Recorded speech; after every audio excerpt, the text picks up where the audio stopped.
안녕하십니까. 항해자TV입니다. 이 사진은 마르틴 루터가 비텐베르크 성문교회의 문에 교황청의 면죄부 판매를 비판하는 95개 논제를 붙이고 학생들과 주민들에게 설명하는 장면입니다. 당시 이러한 행동은 화형을 당할 수도 있는 큰 죄였습니다. 그러나 이 사건이 종교개혁의 출발점이 됩니다. 이번 방송에서는 루터가 어떻게 이렇게 담대하게 행동할 수 있었는지, 그리고 이것이 어떻게 종교개혁으로 진행되었는지 살펴보도록 하겠습니다. 마틴 루터는 비텐베르크 대학에서 다윗의 시편이나 사도 바울의 서신들을 집중적으로 연구하고 가르쳤습니다. 특히 로마서를 연구하고 가르치면서 그는 신앙생활의 한 획을 긋는 중요한 깨달음을 얻게 되었습니다. 그것은 바로 사도 바울이 로마에 있는 신자들에게 보낸 편지, 즉 로마서에서 깨달은 것으로 오직 믿음으로만 하나님의 의에 이를 수 있다는 것입니다. 하나님의 의는 오직 믿음에 의해 이룰 수 있다는 루터주의는 이 당시의 깨달음에 바탕을 두고 있습니다. 동시에 그는 낙뢰 사건 이후 하나님이 자비로우신 분인가? 라는 질문을 놓고 고뇌하고 있었는데 그에 대한 답을 얻을 수 있었습니다. 마틴 루터의 이 깨달음과 회심 사건은 오늘날 복음주의 신학의 근간을 이루는 중요한 계기이므로 그에 대해 좀 더 이야기해 보도록 하겠습니다. 낙뢰 사건을 계기로 수도원에 들어온 후 마틴 루터의 마음에 자리 잡은 하나님은 두렵고 심판하시는 무서운 분이셨습니다. 그래서 그는 두려워하면서 더욱더 엄격하게 수도원의 규율을 따르게 되었습니다. 그리고 그는 자신의 죄를 구체적으로 자백하고 고해성사하는 데 많은 시간을 할애합니다. 세심한 심성을 가진 마틴 루터는 다른 사람을 미워하거나 저주하는 등 마음속에서 일어나는 죄의식조차도 그냥 넘어가지 못하고 며칠 동안 죄를 조목조목 되뇌며 구체적으로 회개하는 사람이었습니다. 그러나 그는 이러한 참회를 통해서도 위로를 얻지 못하고 늘 불안한 마음에 사로잡혀 있었습니다. 그러나 그는 성경을 연구하고 가르치던 중 성경 속에서 절대자 하나님을 만날 수 있었고 성경에서 그가 만난 절대자는 자신을 정죄하고 형벌을 가하는 두려운 존재가 아니라 자신을 사랑하고 기꺼이 십자가를 지시는 은혜로운 분이셨습니다.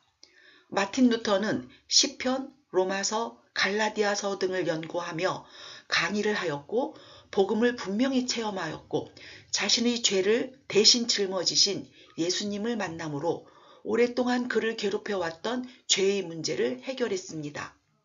그가 내린 결론은 오직 믿음으로 하나님으로부터 의롭다고 칭함을 받게 되며 참 자유를 얻게 된다는 것이었습니다.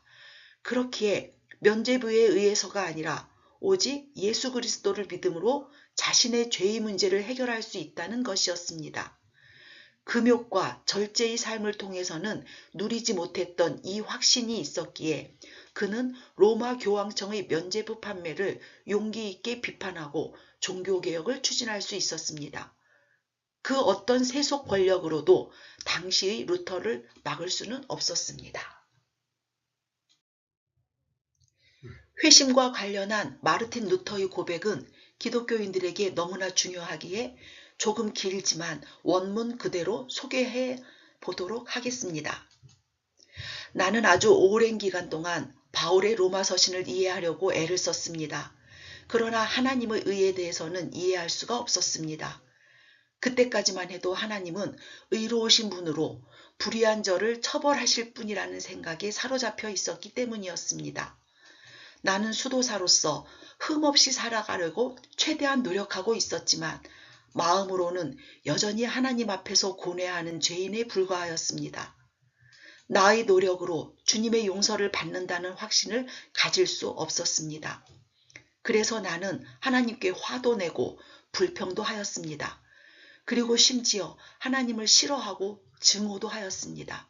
한편 나는 사도 바울의 로마서에 매달렸습니다. 그 의미가 무엇인지 알기를 갈망하였습니다. 밤낮으로 나는 하나님의 의와 의인은 믿음으로 말미암아 살리라 라는 말씀의 연관성에 대해 거듭거듭 깊이 생각했습니다. 어느 날 나는 하나님의 의란 우리의 노력이 아니라 하나님께서 우리의 믿음을 보시고 하나님의 은혜와 자비로 인하여 우리를 의롭다고 정의하시는 의인임을 깨닫게 되었습니다. 바로 로마서 1장 17절 말씀.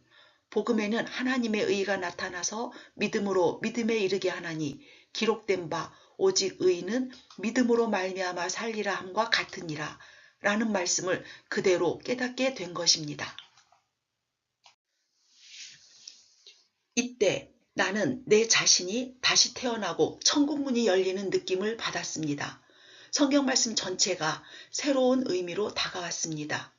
그리고 전에는 하나님의 의가 증오로 가득 차 있었지만 지금은 그 큰 사랑이 나에게 표현할 수 없을 정도로 달콤하게 다가왔습니다. 바울의 이 구절이 나에게 천국의 문이 되었습니다. 만약 당신이 그리스도가 너희 구원자라는 진실한 믿음을 가진다면 당신은 즉시 은혜의 하나님을 만나게 될 것입니다. 왜냐하면 당신의 믿음은 당신으로 하여금 하나님의 마음과 뜻을 알고 그에게로 인도하며 순수한 은혜와 넘치는 사랑을 보게 할 것이기 때문입니다. 믿음으로 하나님을 대하는 것은 하나님을 증오하는 분, 은혜가 없는 분으로 보는 것이 아니라 사랑하는 아버지로서 보는 것이며 친구를 대하듯 친근한 마음으로 대하는 것입니다. 분노하는 하나님으로서 주님을 보는 것은 하나님을 올바르게 본 것이 아니며 단지 커튼이 쳐진 상태에서 주님을 보는 것입니다. 이는 마치 어두운 구름이 하나님의 얼굴을 가린 상태에서 보는 것과 같습니다.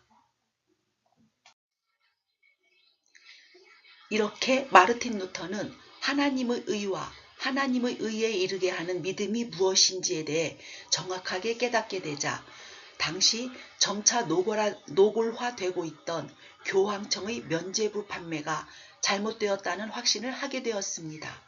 즉 면죄부는 성경에 없는 교리이고 면죄부를 통해 구원을 바라는 것은 헛된 것이라고 판단했습니다.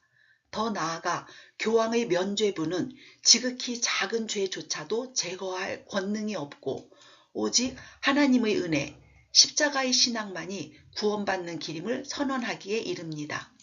그래서 로마의 베드로 대성당을 대규모로 확장하는 데 필요한 건축기금을 마련하기 위해 면죄부 판매 동료차 1516년에 파견된 도미니칸 수도사 요한 택젤이 전한 내용의 의문을 가지기 시작했습니다. 택젤은 막데부르크 교구 내에 있는 비텐베르크 시민들에게 영혼 구원의 명목을 내세워 면죄부를 판매했습니다. 그때는 비텐베르크뿐만 아니라 각 도시에서 로마 교황청의 면죄부 판매가 본격화되던 시기였습니다. 특히 루터의 감독이자 추기경인 마인츠의 대주교 알브레히트는 면죄부 판매에 유독 더 적극적이었습니다.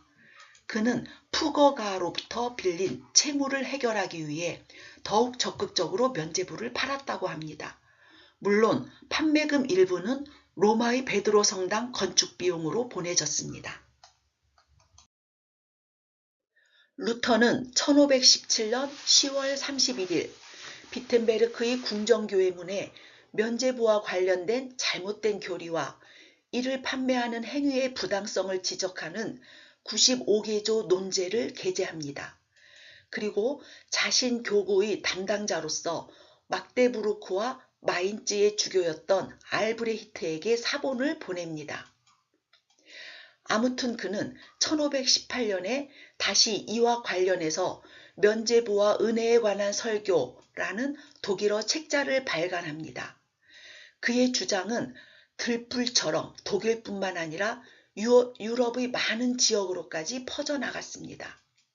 그 후 4년 정도의 기간 동안 카톨릭 측의 주요 인사들의 신문이나 이들과의 논쟁이 이어져 나갑니다. 그는 이러한 어려운 상황 가운데에서도 결코 물러서지 않고 성실하게 신문과 토론에 임해 나갔습니다. 위압적인 분위기에서 그가 의지하였던 것은 그 어떤 권세보다도 가장 높은 최종 권위로서의 성경이었습니다. 95개조 반박 논제 발표 직후 로마 교황 측의 조기 대응은 그다지 적극적이지 않았습니다. 마틴 루터가 속해 있는 아우구스티누스 수도회의 총회장을 교체하고 루터의 주장을 철회시키려고만 했습니다. 그러나 당시 경쟁 관계에 있던 도미니카 수도회의 집중적인 비판에도 불구하고 아우구스티누스 수도회는 마틴 루터를 제재하려고 하지 않았습니다. 마침 1518년 5월 3년마다 열리는 수도회 분회가 하이델베르크에서 열렸는데 교황청은 여기서 막 교체한 수도회 총회장을 통해 마틴 루터의 주장을 철회하려고만 했습니다. 그러나 철회하기는커녕 마틴 루터와 그의 동행자들은 이곳의 팔라틴 백작으로부터 오히려 귀빈 대접을 받았습니다. 이 회의에는 비르텐베르크의 개혁자 요하네스 브렌츠, 슈트라스부르크의 지도자 마틴 부처, 옛 스승인 우징켄도 있었습니다. 오늘은 여기까지 하고 다음 시간은 마르틴 루터가 로마 교황청에서 파견한 특사, 당대의 최고의 이론가들과 논쟁한 내용을 생생하게 전해보도록 하겠습니다. 본 항해자TV는 혼탁한 시대의 상황에서 마음의 위로를 얻고 바른 미래를 소망하는 모든 분들을 위해 만들고 있습니다. 급변하는 시대 상황에서 절대자의 뜻을 구하고자 하는 분들에게 널리 알려주시기 바랍니다. 구독과 좋아요 버튼도 눌러주시면 큰 힘이 되겠습니다.